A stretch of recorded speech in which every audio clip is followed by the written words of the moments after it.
Bien, bonjour à tous, j'espère que vous allez bien. Alors aujourd'hui, nous allons procéder à la lecture linéaire d'un extrait de l'acte 5, scène 7 de Phèdre de Racine, et plus particulièrement des vers 1617 à la fin. Donc comme pour les autres lectures linéaires, je ne vais pas vous faire une proposition d'introduction, ni de lecture, ni de conclusion, simplement vous donner quelques mots. Pour l'introduction, moi je partirai en amorce de la citation extraite de la préface, rédigée par Racine, lorsqu'il affirme que Phèdre n'est ni tout à fait coupable, ni tout à fait innocente, puisque dans le passage qui va nous intéresser, on va de nouveau voir en fait que toute l'ambiguïté finalement de ce dernier aveu.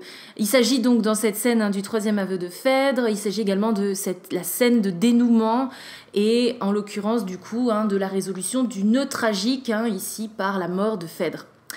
Alors les différentes problématiques ou les différents questionnements que l'on pourrait avoir à propos de cet extrait, à mon sens, sont les suivants. On pourrait se demander dans quelle mesure cet ultime aveu a une dimension tragique. On pourrait également se demander dans quelle mesure cet extrait remplit les fonctions de la tragédie selon Aristote, à savoir inspirer terreur et pitié. On pourrait se demander dans quelle mesure cet extrait s'inscrit à la fois dans le registre pathétique et tragique. Et je reprends une proposition de l'une de vos camarades qui était à mon sens tout à fait pertinente, qui est la suivante. En quoi ce troisième aveu accomplit-il le sort tragique de Phèdre ? Quoi qu'il en soit, voilà les différents mouvements qui, à mon sens, jalonnent cet extrait. Le premier mouvement s'étend du vers 1617 au vers 1621 et reflète un aveu ici qui entraîne, qui catalyse la déploration tragique de Thésée. Dans un deuxième mouvement qui s'étend du coup des vers 1618 à 1632, on assiste ici à un aveu qui est ambigu. Et enfin, donc des vers 1633 à la fin, si vous voulez, ce mouvement est axé autour de l'inexorable mort de Phèdre ou de l'expiation des personnages. Donc, concernant le premier mouvement, à savoir cet aveu de Phèdre qui va entraîner la déploration finalement tragique de Thésée, on note d'emblée au vers 1617 que je vous lis, donc c'est une réplique de Phèdre. Non, Thésée, il faut rompre un injuste silence. Donc ici, on voit véritablement l'amorce de l'aveu de Phèdre. Elle emploie le verbe modal falloir dans il faut au présent simple de l'indicatif qui marque véritablement la nécessité de cet aveu. Toujours dans ce vers, il faut rompre un injuste silence. Vous avez ici l'emploi de l'adjectif injuste qui renvoie finalement à la part de culpabilité portée par Phèdre et cette volonté de plaider en faveur d'Hippolyte. Ici, elle amorce finalement son plaidoyer en faveur d'Hippolyte. Donc, je vous lis toute la réplique. Non, Thésée, il faut rompre un injuste silence. Il faut à votre fils rendre son innocence. Il n'était point coupable. Vous avez ici, au vers 1618, de nouveau l'emploi du verbe modal falloir, qui a toujours une valeur de nécessité et qui souligne la volonté de rédemption de la part de Phèdre. Et toujours dans cette perspective de plaidoyer, on a cette métaphore aussi, rendre son innocence à Hippolyte, qui renvoie à la défense finalement, la défense qu'elle fait finalement de ce personnage. Vers 1619, vous avez ici l'emploi de la négation. Il n'était point coupable, la négation totale, et qui renvoie du coup à cet aveu, à l'aveu de l'innocence d'Hippolyte. Vers 1619, donc vous avez ici une césure à l'hémistiche qui accentue finalement la dimension pathétique de la réplique de Thésée que je vous lis. « Ah, père infortuné !» Donc ici, je dirais que la dimension pathétique est aussi visible à travers l'emploi de l'adjectif infortuné dans la périphrase « père infortuné » qui le désigne lui-même, comme s'il était victime du coup d'une force supérieure. Et évidemment, la ponctuation forte ici accentue aussi la dimension pathétique ici, cette première réplique de Thésée, qui littéralement coupe la parole du coup à Phèdre. Je vous lis les vers 1620 et 1621, donc la suite de cette réplique de Thésée. et c'est sur votre foi que je l'ai condamné. Cruel, pensez-vous être assez exaucé? Donc, en vers 1620, on voit véritablement que Thésée ici se dédouane, qu'il fait reposer la culpabilité de la mort de son fils sur Phèdre, et puis la dimension de nouveau pathétique, élégiaque d'une certaine manière, de ce vers, est de nouveau perceptible à travers la tournure exclamative. Au vers 1621, il emploie une périphrase qui est cruelle et qui désigne Phèdre, et qui est véritablement le reflet, à mon sens, de l'animosité du coup qu'il lui porte. Nous arrivons à présent au deuxième mouvement de ce texte, donc des vers 1618 à 1632, qui constitue un aveu ambigu de la part de Phèdre. Et je vous lis les premiers éléments de cette tirade. Phèdre. Les moments me sont chers. Écoutez-moi, Thésée. C'est moi qui, sur ce fils chaste et respectueux, osais jeter un œil profane, incestueux. Donc, premièrement, vous avez 1622, au vers 1622, ici, l'urgence en tout cas exprimée par Phèdre, parce qu'elle a ingéré un poison, et cette urgence, on la voit bien à travers l'emploi de l'impératif à valeur injonctive, écoutez-moi, dans écoutez-moi Thésée. Au vers 1623, vous avez l'emploi ici d'un présentatif, c'est moi, qui crée véritablement de l'emphase sur le pronom moi, et donc de l'emphase sur l'aveu et sur la culpabilité ici qu'elle porte. Les deux adjectifs chaste et respectueux qui renvoient ici à Hippolyte dans la périphrase « ce fils chaste et respectueux », montre de nouveau, à travers ce vocabulaire mélioratif, chaste et respectueux sont deux adjectifs mélioratifs, donc ça montre de nouveau la volonté finalement de Phèdre de faire finalement le plaidoyer d'Hippolyte. Au vers 1624, vous avez l'emploi du verbe oser, lorsqu'elle dit « c'est moi qui sur ce fils chaste et respectueux, osais jeter un œil profane, incestueux ». Ici, l'emploi du verbe oser, du coup, renvoie à l'audace, peut-être à cette faute, à cette démesure. Vous avez également l'emploi de la synecdoque l'œil, jeter un œil, qui fait référence à cette passion qui, chez Racine, commence souvent par un regard. Donc, peut-être c'est une chose importante à relever, c'est que souvent la passion naît du regard. Ici, nous avons deux autres adjectifs, profane et incestueux, qui créent une antithèse ici avec chaste et respectueux au vers précédent, et donc qui oppose, si vous voulez, à la fois le comportement, les qualités morales, si vous voulez, propres à Hippolyte, et du coup, la souillure, c'est fort comme terme, morale de Phèdre. Vers 1625, je vous lis la suite. Le ciel mit dans mon sein une flamme funeste, la détestable Œnone a conduit tout le reste.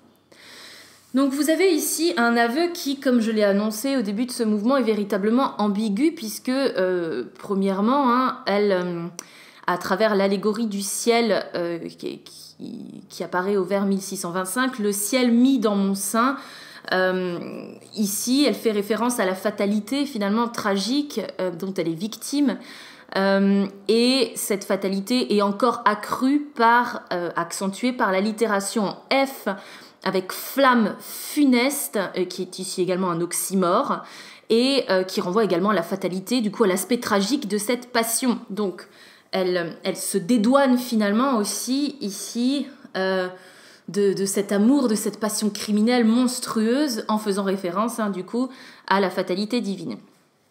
Vers 1626, vous avez du coup aussi cet adjectif qui vient d'emblée condamner Œnone, puisqu'elle la qualifie de détestable, et donc dans ces deux vers, elle rejette la faute à la fois sur la fatalité divine et sur Œnone, d'où l'ambiguïté de cet aveu, puisqu'elle ne prend pas en charge la totalité de la culpabilité. Des vers 1627 au vers 1632, il y a une forme de récit rétrospectif ici de la manœuvre conduite par Œnone, Et je vous lis ces vers, donc vers 1627 au vers 1632.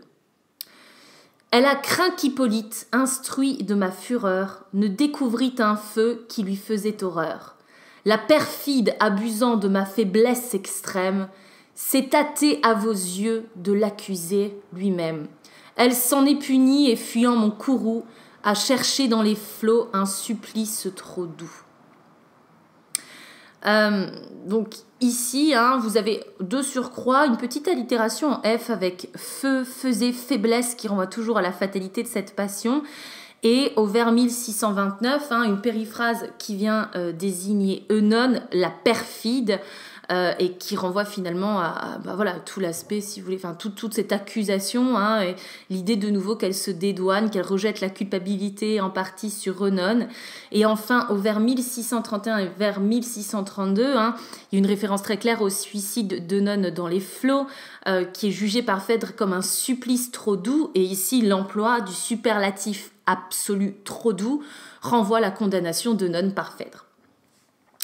On arrive ainsi au troisième mouvement de ce texte, à savoir des vers 1633 à la fin, et qui sont véritablement axés autour de la mort, l'inexorable mort de Phèdre, ou finalement l'expiation des personnages pour résoudre le nœud tragique. Donc ce mouvement commence, comme j'ai pu le mentionner auparavant, juste auparavant, même au vers 1633, que je vous lis. Donc, le fer aurait déjà tranché ma destinée, mais je laissais gémir la vertu soupçonnée. Vous avez ici une synecdoque, le fer, qui fait référence du coup à sa volonté de suicide, du coup avortée par une autre stratégie mortifère. Et je vous lis un peu plus loin. J'ai voulu devant vous, exposant mes remords, par un chemin plus lent descendre chez les morts.